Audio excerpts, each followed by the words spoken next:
L'Ukraine est dans une position étrange en ce moment. Les personnes bellicistes en Occident se concentrent toutes sur les dégâts causés aux raffineries russes et aux centres logistiques Wildberries.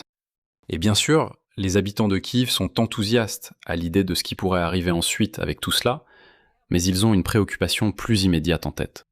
Les missiles balistiques russes.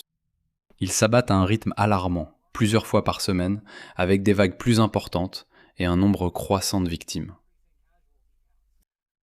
Ainsi, la prochaine priorité de l'Ukraine est de trouver une solution à cette menace. Et dans ce cas, la meilleure défense pourrait être une bonne attaque. Alors aujourd'hui, commençons par comprendre plus largement la position défensive actuelle de l'Ukraine. Ensuite, nous explorerons 3 solutions potentielles. Des armes défensives pour abattre les missiles balistiques à leur approche, des drones pour traquer les lanceurs, et la propre campagne de frappe de missiles de l'Ukraine pour détruire les missiles russes. Commençons par la situation générale en matière de défense. Récemment, la situation paraissait solide pour l'Ukraine. Vers le printemps 2025, la Russie a accéléré la production de drones Shahed, ce qui a durement touché les villes ukrainiennes. Le seul avantage pour l'Ukraine était que les Shaheds d'origine étaient lents et peu intelligents. L'Ukraine a répondu en augmentant sa propre production d'intercepteurs encore moins chers, similaire à celui-ci que j'ai vu lors d'un événement d'innovation de l'OTAN près d'Istanbul l'année dernière. Produisez-en 1000 par jour et construisez un réseau pour détecter les attaques en approche, et vous serez prêt.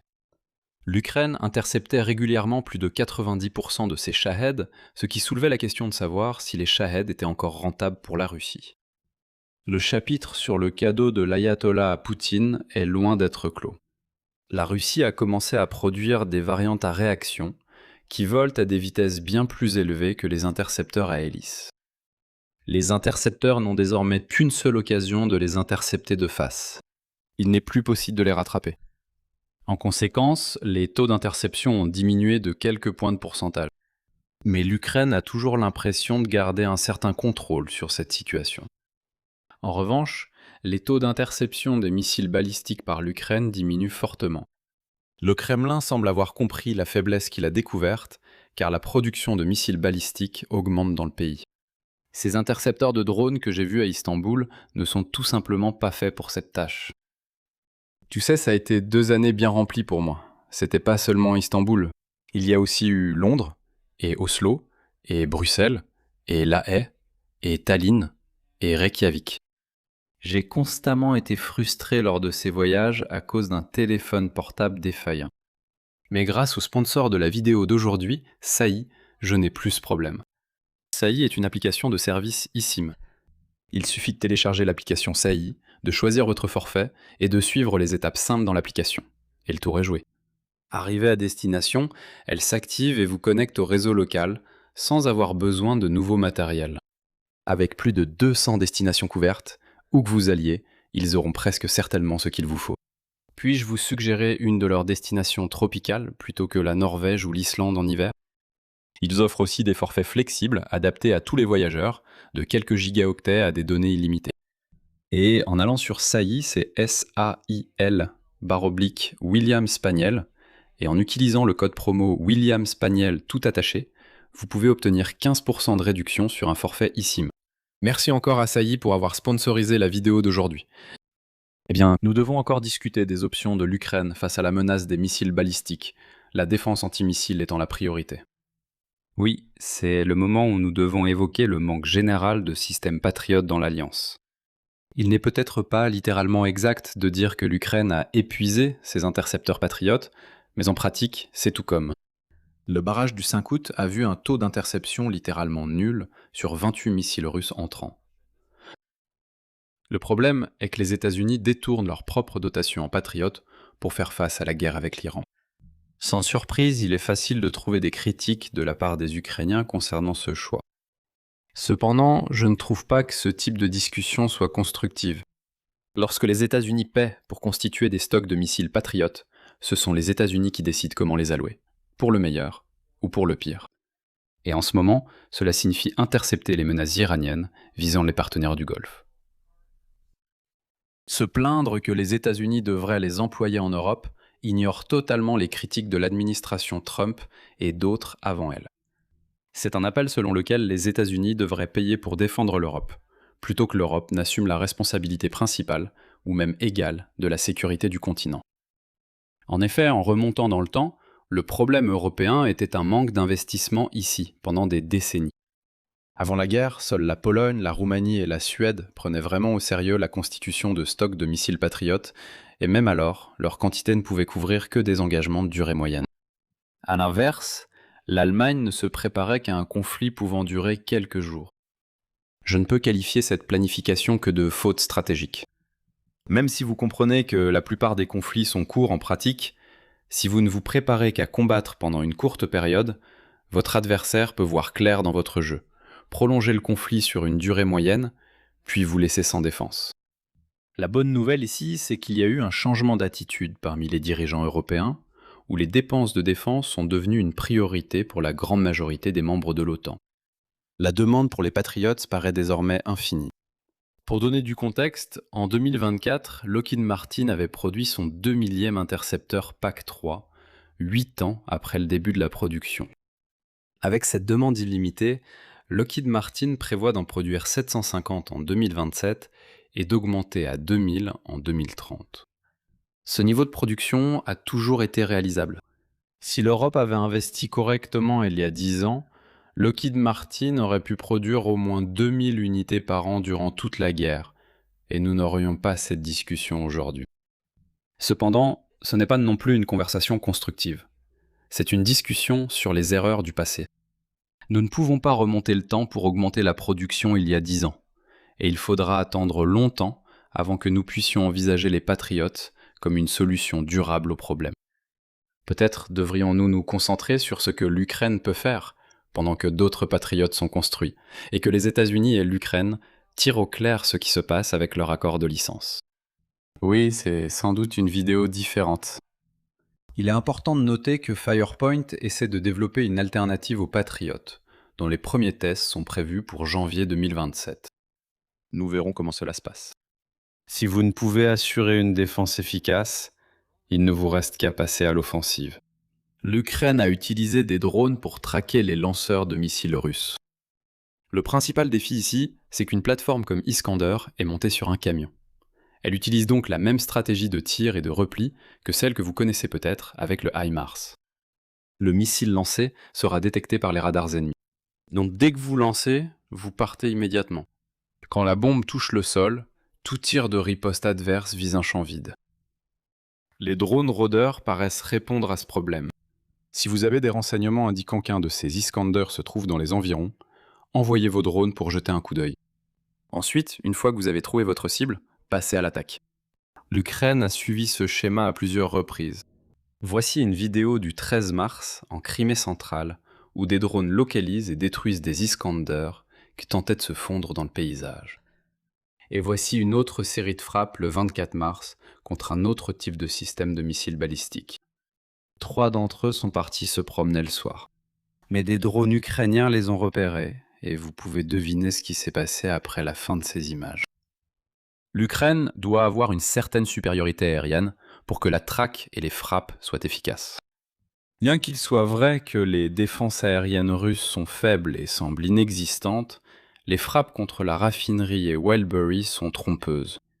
Les défenses aériennes russes sont épuisées, l'Ukraine gagne grâce à sa supériorité numérique. Le problème majeur pour l'Ukraine survient si la Russie recule encore plus ses lanceurs mobiles. L'Iskander aura une portée de 500 km, la limite maximale autorisée par l'ancien traité sur les forces nucléaires à portée intermédiaire. La Russie les lance généralement depuis les oblasts frontaliers de Bryansk et de Koursk, ce qui leur donne largement assez de portée pour frapper Kiev. Les États-Unis ont toutefois toujours redouté que la Russie développe secrètement des modèles à plus longue portée. L'Ukraine indique qu'un de ces modèles est déjà en service et qu'il est possible d'accroître la portée en réduisant la charge utile. Donc, si la Russie en a besoin, elle peut lancer en toute sécurité depuis plus en retrait. Il pourrait y avoir une explosion moins importante, mais cela ne réconfortera guère l'Ukraine. L'Ukraine peut continuer à utiliser des drones pour traquer les lanceurs balistiques mobiles plus loin en Russie. Les défenses aériennes russes restent assez faibles pour que l'Ukraine reste confiante, même si elle doit franchir plus de couches de défense. Là où le plus gros problème se pose, c'est au niveau de la communication. C'est une traque active. Vous ne pouvez pas simplement préprogrammer un emplacement et espérer que tout se passe bien, car il suffit d'1 minute de conduite pour invalider les coordonnées d'origine. C'est pourquoi l'Ukraine a poussé Starlink à autoriser l'accès à Internet par satellite pour les drones ukrainiens lors de ces traques. Jusqu'à présent, Elon Musk a été réticent à approuver les attaques sur le territoire russe. Il semble plausible que l'Ukraine est un argument convaincant ici, tant que Kiev limite les frappes à la destruction proactive des missiles offensifs russes. Sans cela, Starlink crée une incitation perverse protégeant la Russie, rappelant comment la restriction de Biden sur l'utilisation d'armes américaines en Russie a encouragé les troupes russes à se regrouper pour lancer des attaques juste de l'autre côté de la frontière. Enfin, on note une hausse des appels à l'utilisation de F-16 par l'Ukraine pour traquer les lanceurs. La conclusion ici, c'est que tout cela pointe littéralement vers le haut. Les armes ukrainiennes, tirées en altitude, profitent de la gravité et d'une aile portante pour pénétrer plus loin en Russie. Cependant, cela ne règle pas le problème du tir puis repli rapide. Pendant ce temps, envoyer des F-16 directement sur le territoire russe pour en faire des chasseurs efficaces n'est pas une bonne idée. Encore une fois, les défenses aériennes russes sont mauvaises, mais pas à ce point. Risquer un drone n'est pas un problème. Risquer un pilote et un avion très coûteux, ça l'est. L'autre option est d'oublier les lanceurs et de cibler la production de missiles. Grâce à certaines technologies du MILF, c'est étonnamment faisable. Même si la Russie a installé son principal site de production loin à l'est, l'Ukraine peut maintenant l'atteindre et l'a attaqué en février. Firepoint, le fabricant du missile de croisière Flamingo, a volontiers mis en avant ses capacités en publiant une vidéo du lancement et en laissant aux spectateurs le soin de relier ses missiles à la frappe sur l'usine Iskander. Le problème principal de cette stratégie est que les sites de production de missiles balistiques sont des cibles assez renforcées. Ce ne sont pas des bunkers, mais ce ne sont pas non plus des véhicules simplement stationnés dans un champ. Ils sont à l'intérieur de bâtiments, il faut endommager la structure pour atteindre la cible. Flamingo peut le faire, mais c'est pas facile. Et cela devient encore plus difficile parce que, contrairement à une raffinerie ou au centre de distribution de Wild Wild Berry, ils ne sont pas aussi inflammables. L'Ukraine doit décider si attaquer le site protégé est mieux que l'autre option. La planification en temps de guerre signifie parfois ignorer un problème immédiat pour atteindre un objectif à plus long terme, ce qui finira par vous causer moins de souffrance au final. En l'appliquant ici, vous pourriez détruire un site de production d'Iskander. Mais ensuite, la guerre continue. Les habitants de Kiev n'iront peut-être plus se coucher dans la peur chaque soir, mais à l'est, les Ukrainiens continueront à subir des pertes. Et si vous utilisiez plutôt les flamants roses en cours de production pour viser une cible politiquement sensible? Et ensuite refaire ça, encore et encore? Cela met-il assez de pression politique sur le Kremlin pour envisager des négociations? Parce que si la réponse est oui, peut-être que c'est mieux que d'essayer de détruire les Iskander, où il existe peut-être d'autres cibles militaires plus faciles à atteindre que la production d'Iskander. Bien que cela apporte peu de réconfort à ceux qui vivent à Kiev, les attaques répétées de missiles balistiques sur la ville ne compromettent pas la situation militaire sur le front. Si les Ukrainiens sont déterminés à se battre, subir ces pertes urbaines peut encore être préférable à l'alternative. La guerre est une suite constante d'arbitrage. Un problème existant n'implique pas toujours de devoir le résoudre. Il existe des dizaines d'autres problèmes, et vous devez établir des priorités. Alors quelles sont les leçons à retenir pour aujourd'hui ? Les défenses contre les frappes à longue portée de l'Ukraine sont mitigées actuellement. Les drones russes sont maîtrisés, mais les missiles causent toujours plus de dégâts. Une solution purement défensive au problème n'est pas envisageable pour le moment, en raison du manque d'achats européens et des propres incursions des États-Unis en Iran. Les drones offrent une solution partielle en traquant les lanceurs, mais doivent parfois pénétrer plus loin en Russie pour remplir leur mission. Enfin, l'Ukraine a aussi tenté de frapper la production de missiles, mais la distance et la protection accrue des cibles ont empêché un succès majeur. Merci à Saily d'avoir sponsorisé la vidéo d'aujourd'hui. Allez sur saily.com/WilliamSpaniel et utilisez le code promo WilliamSpaniel pour obtenir 15% de réduction sur un forfait de données eSIM. Si vous avez aimé la vidéo, merci de liker, partager et vous abonner. À demain, prenez soin de vous.